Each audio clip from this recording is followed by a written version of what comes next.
If you can figure out how to get up to the Family Man staging area at Post Canyon, a new shining city of gold, an El Dorado, if you will, awaits you. The easiest way to find this gilded pathway to the finest riches Post Canyon has to offer is to simply continue riding up the road past Family Man until you get to this trail sign marked 156. You can also ride on 7 Streams and Baby GP to get there, but the road is the most obvious if you don't want to get lost and you're unfamiliar with Post Canyon. This trail.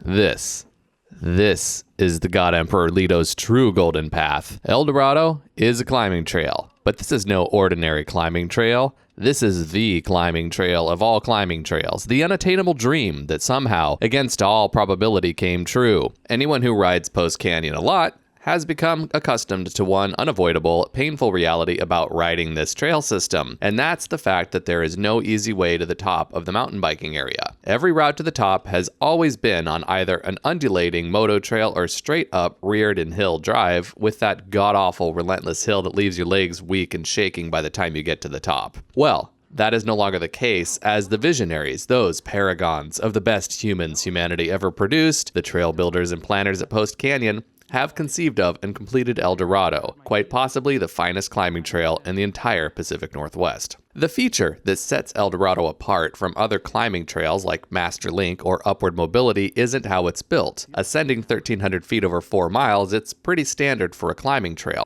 It's competently machine-built with nice wide turns creating flowy and easy switchbacks, and the grade is never too steep. In the dark days of front derailers, we would have called this a middle ring trail, meaning you'd never have to shift to the 22 ring on your triple crank set. With the advent of the Eagle Group set, I'd say this is a mid-cassette climb. You'll easily be able to stay on the 42T and below cogs for most of this climb, but that's all normal stuff for any climbing trail. What sets El Dorado apart is where it goes. This trail takes you exactly where you want to go. If you'd have told me this trail was going in, I wouldn't have believed you. It would be like if you told me that America would have universal health care next year. It seriously just seems too good to be true. I remember hearing that they were building this trail and I didn't believe it. Not until I rode it. El Dorado ends right where the top of the mountain bike trails begin. It skips over all the awful climbs on Reardon Hill Road and jumps over all the moto trail alternatives and puts you right near the top of 140, where it's easy to find your way either down 2 Chair or 3 Blind Mice, or more significantly, straight to the bottom of Dirt Surfer, the finest descent in all the land.